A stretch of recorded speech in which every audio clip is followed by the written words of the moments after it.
장관님, 오늘 장관님의 개인정보권 유출 관련해서 MBC에 대해 이제 경찰이 압수수색을 했는데 네. 이와 관련해서 뭐 야당 중심으로 과잉 수사가 아니냐 이런 얘기가 좀 나오고 있는데 혹시 이에 대해서 입장 있으신가요?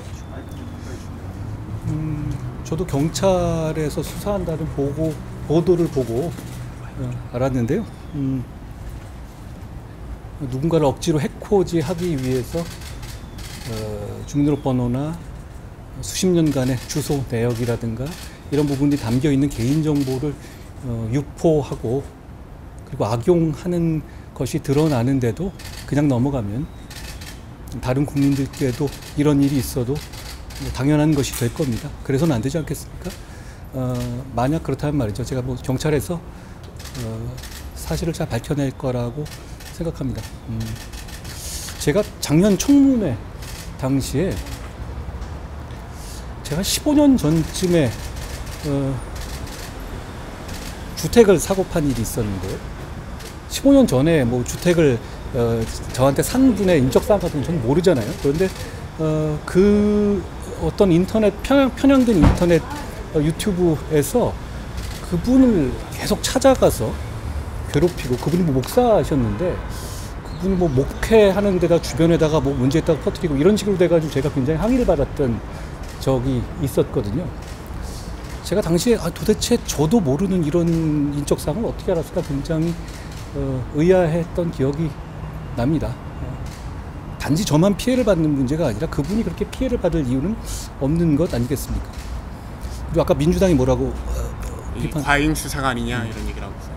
근데 민주당이 채널A 수사에서 했던 입장하고는 굉장히 다르시네요. 민주당은 우선 지금 이 일에 민주당이 관여한 것은 없는지 먼저 점검하셔야 되는 것 아닌가 싶습니다.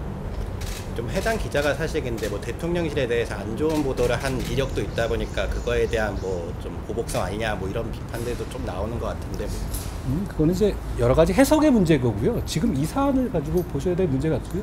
제가 이제 이 사안에 대해서 수사를 하는 주체라든가 이런 건 아니고 저는 피해자의 입장이기 때문에 거기에 대해서 제가 더 상세하게 말씀드리기는 적절하지는 않을 것 같습니다만, 어떤 누구를 해코지하기 위해서 불법적인 정보를 유포하고 그걸 악용하면 안 되는 거는 누구나 동의하지 않겠습니까? 다른 국민들에 대해서도 그런 일이 일어나도 안 되는 거겠고요.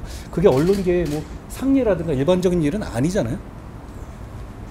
아까 민주당의 그 채널A 사건에 대해 스스로 좀 돌아봐야 한다라고. 아니, 돌아봤다는 게 아니라 채널A 사건 압수수색이나 당시에 민주당에서 굉장히 지금하고 다른 반응을 냈던 것 같은데요. 그 점을 말씀드린 겁니다. 오늘 국회에서 이제 윤관석, 이성만 의원 체포동의안이 보고가 됐는데 좀 뭐 이렇게 구속까지 할 필요가 있는 사안이라고 보시는지 현역 의원들에 대해서.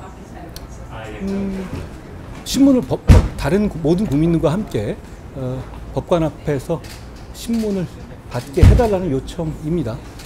그런데 지방에서 농협이라든가 이런 조합장에서 선거 같은 데서 몇십만 원씩 주고받잖아요. 일반 국민들 어떻게 되죠? 구속수사를 받지 않습니까? 저는 사법의 잣대가 달라져야 하는 이유를 모르겠는데요. 오히려 저는 그 부분에 반문하고 싶습니다. 뭐 송영길 대표는 이게 그냥 뭐 예전에 뭐 고발 사주를 예를 들면서 그 당시에 뭐 검사들도 뭐 컴퓨터를 좀 뭐 삭제하고 이래도 이게 뭐 방어권이라고 주장했는데 왜 내가 전화한 거에 대해서도 방어권인데 이게 구속 사유가 되느냐 이런 식의 얘기를 하던데. 송영길 대표에 대해서 구속영장이 청구됐나요? 본인이 지금 그런 말씀하시는 거예요? SNS를 그리고 올리길래. 예. 뭐 SNS로 본인 다급한 마음에 여러 가지 말씀을 할 수 있는 겁니다. 거기서 법무장관이 뭐 하나하나 답할 필요 있겠습니까?